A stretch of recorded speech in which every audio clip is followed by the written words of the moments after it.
Vikings, go, go! Vikings, Vikings, go, go! Let's go! Mean Joe Green! Mean Joe Green! 31-14, the Pittsburgh Steelers, that's the score. There's an armored suit around the corner that we have bought to give to Fran Tarkington tomorrow when he goes out to meet Mean Joe Green. Right? That's but right. Pittsburgh is a championship city. And we're going to win the NFL championship. Hey, they said 3 strikes and the Vikings are out. They're here to play baseball. The Vikings are here to play football.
Super Bowl IX arrived on a frigid, rain-soaked January afternoon in the southern city of New Orleans. An early morning storm left the playing field waterlogged. Originally, the Super Bowl was scheduled for the rain-proof, air-conditioned comfort of the Louisiana Superdome, but it was unfinished.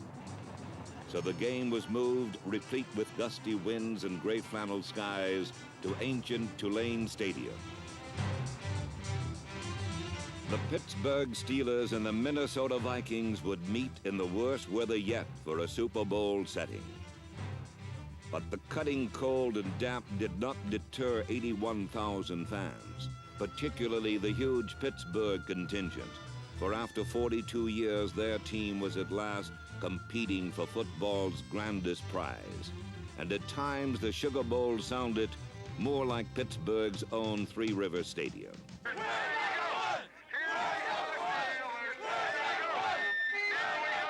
We're number 1. Our voice is number 2. Big gift for the Steelers! Yay! Big gift for Franco! Yay! Mean Joe Green! Yay! White! Yay! Big cheer for Chuck Norris!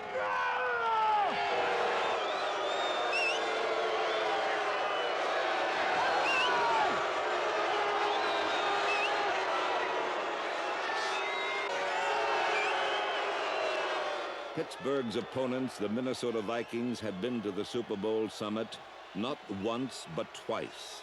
And in the hard history of this game, the team with the most experience has always won.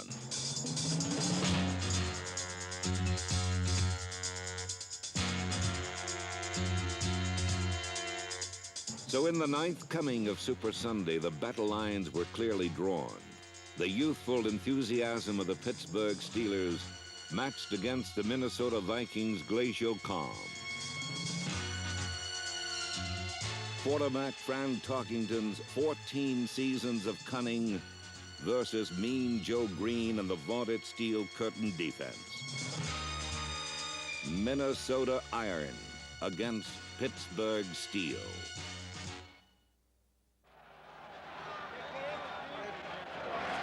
Bill, have a good one, huh? Good luck. Brady, have a good one. Good luck. You too, Andy.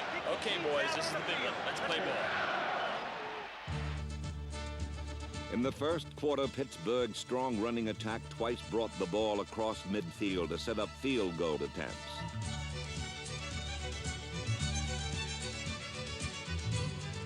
But both kicks failed.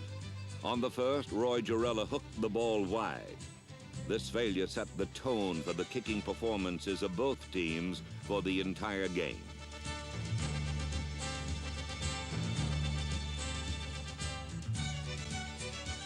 The Steelers' second foray into Minnesota territory was even deeper than their first. From the 16, Pittsburgh went after number 25, first-year cornerback Jackie Wallace. Terry Bradshaw found Frank Lewis free in the end zone, but Wallace quickly recovered to save the touchdown. On the next play, Bobby Walden bobbled the center snap, and the Steeler threat was ended. Pittsburgh had two excellent scoring opportunities in the first quarter, but had no points to show for it. Minnesota's offense, however, fared far worse. Fran Tarkington said, "Pittsburgh expects us to run inside, and we will. We just have to get some muscle in front of our runners." But the only muscle Dave Osborne and number 44 Chuck Foreman saw was Steeler muscle, as Joe Green and Ernie Holmes jammed the middle tightly closed. After each series, Pittsburgh's defense left the field with glee. In fact, their entire bench was loose and laughing, almost absurdly relaxed. And well it should, for in the first quarter, Minnesota had been limited to just 27 total yards and a single first down. The steel curtain defense had decisively taken command of the game. In the second quarter, Jackie Wallace continued to be challenged by the Steeler offense, but the young cornerback responded with gusto.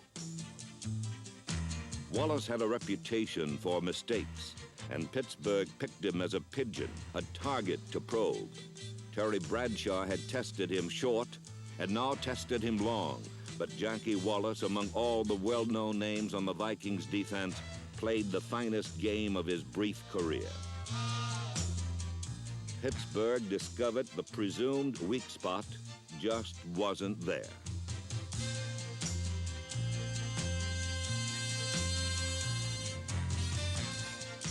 However, midway in the second quarter, Bradshaw buggy-whipped a pass to John Stallworth, and Wallace was burned for the first and last time today. The 22-yard play was the longest of the game so far, but its real importance was in the field position it gave the Steelers, for the Minnesota defense soon clamped down and forced Pittsburgh to punt.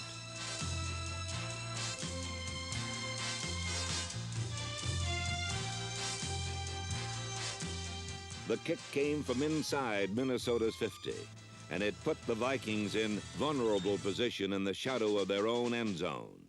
Thus, the scene was set for the first score of Super Bowl IX.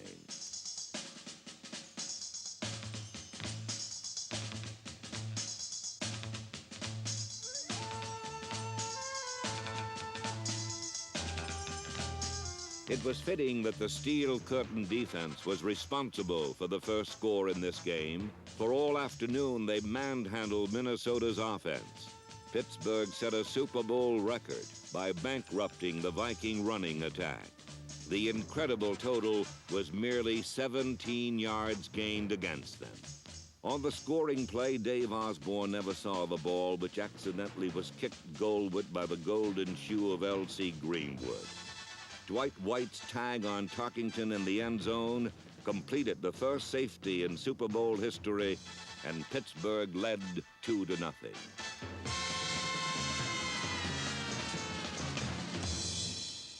Now, with time in the half short, the Vikings came roaring back on the arm of Fran Tarkington, and for the first time today, drove steadily downfield against the Pittsburgh defense.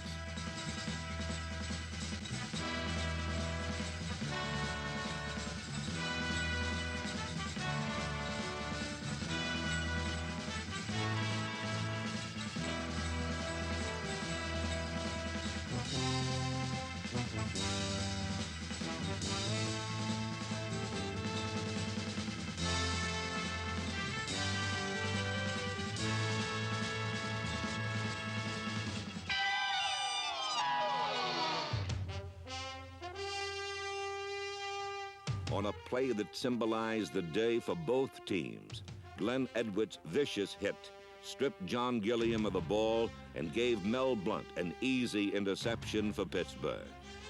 This was perhaps the most crushing blow of all, for instead of a Viking first down on the 5, the Steelers controlled the ball again. Their slender 2-0 lead was preserved at the half.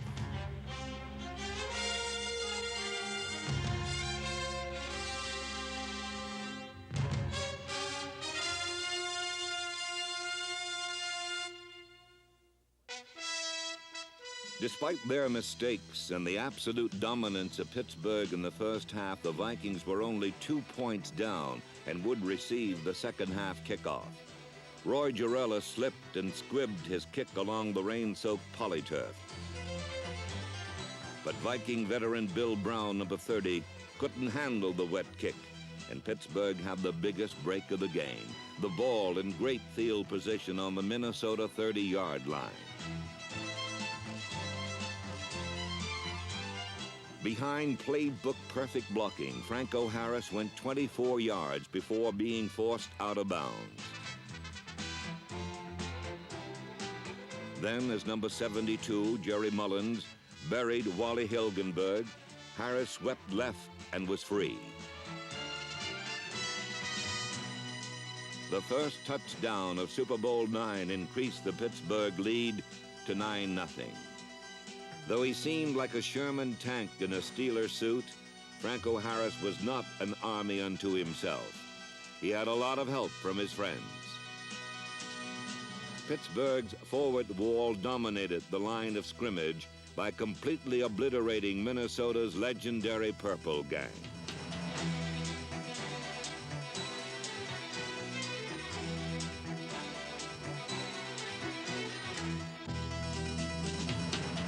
Behind devastating blocking, Franco Harris set a Super Bowl record 158 yards rushing and was named Most Valuable Player of the game.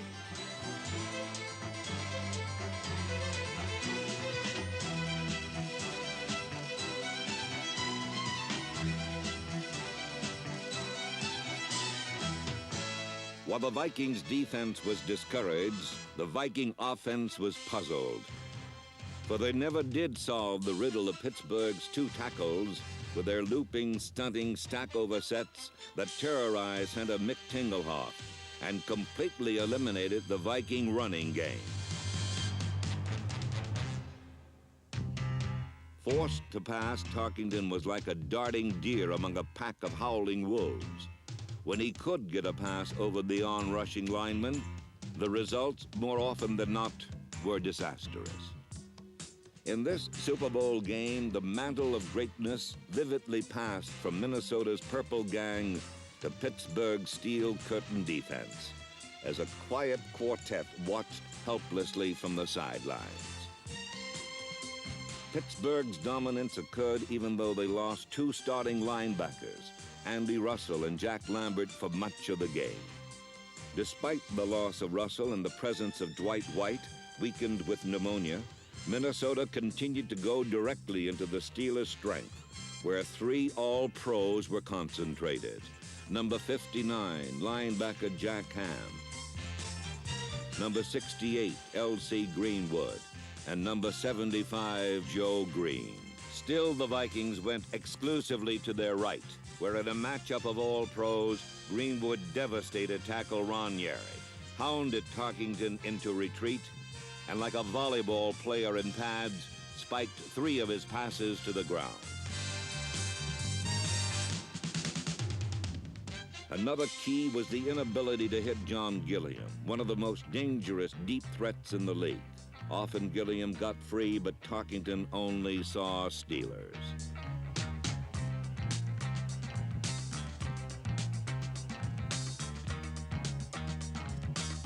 On one occasion, L.C. Greenwood batted a pass back to Tarkington, who caught it, then managed to hit Gilliam 40 yards downfield.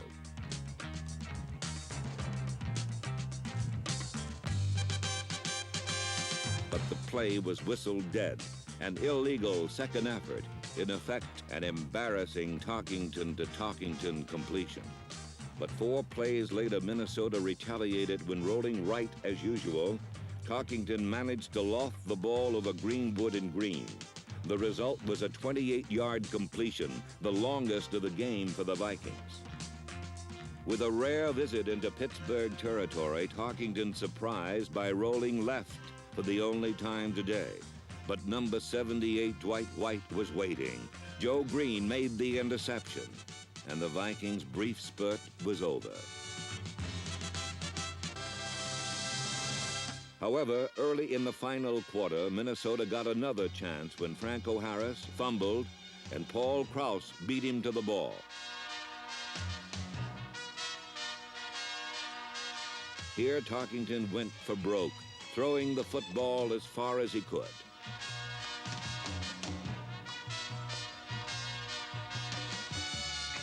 It paid off handsomely, for John Gilliam drew an interference call on Steeler safety Mike Wagner. The penalty gave Minnesota its best position of the day, the ball at the Steeler 5-yard line.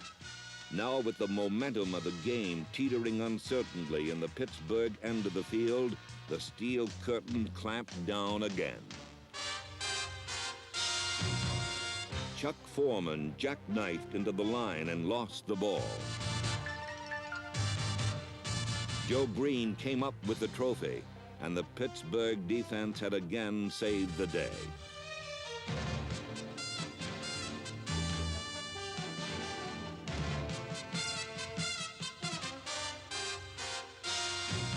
But Pittsburgh's reprieve lasted only 4 plays. Matt Blair poured untouched into punter Bobby Walden, and Terry Brown had an easy touchdown.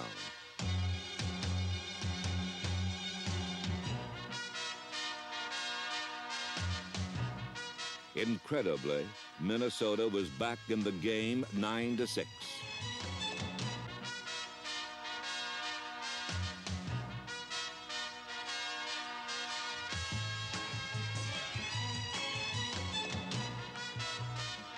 But frustration and errors were not over for the Vikings. On the extra point, Fred Cox's kick hit the left upright, and Minnesota remained 3 points short of a tie. However, over 10 minutes remained to play in Super Bowl IX. Anything was still possible. With his team holding an uncertain 3-point lead, Terry Bradshaw had his finest moment.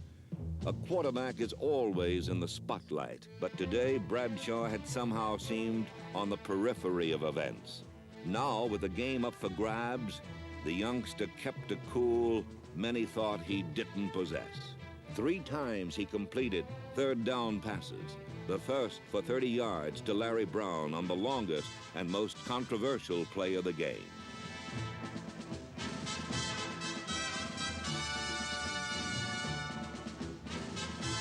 It appeared Brown had fumbled and that Minnesota had recovered the ball on their own 28. It would have given the Vikings a tremendous boost at a crucial time. But the head linesman, Ed Marion, overruled the initial decision, and Pittsburgh retained possession. The anguished Vikings protested vigorously, and after the game, many pointed to this call as a cruel turning point in their fortunes. But the official was correct. On the controversial play, Bradshaw spiraled a pass deep in the seam of the zone. Brown soon ran into a crowd, but he lost the ball after he hit the ground. Once Brown's body touched the turf, no fumble was possible.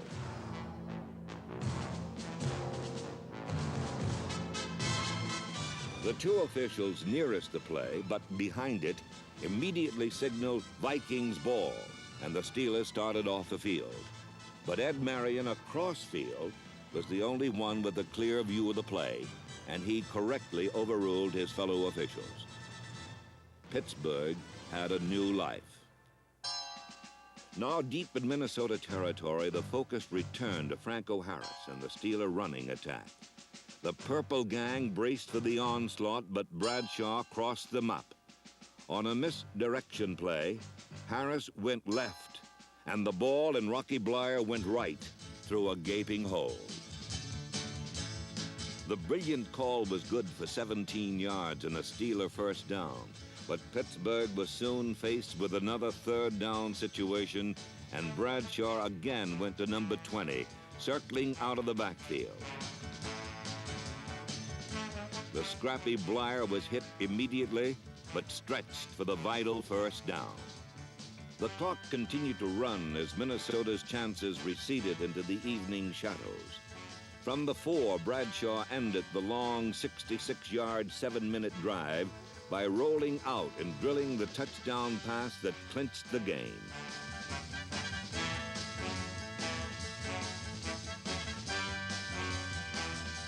Terry Bradshaw had given the Steelers an insurmountable 10-point lead over the demoralized Minnesota Vikings.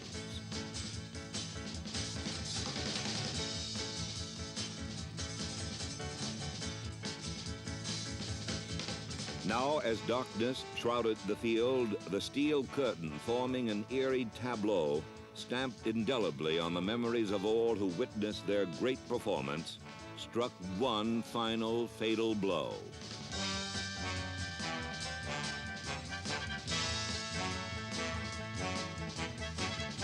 Mike Wagner's interception of the desperation pass was Pittsburgh's third, and all that remained for the beaten Vikings was to watch helplessly as Franco and his friends muscled down the clock.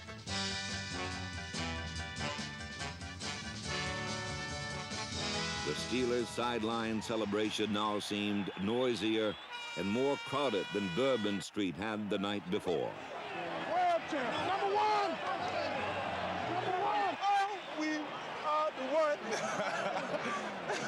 The one and only one. Right on, Dwight? It's just a matter of time. It's a matter of time.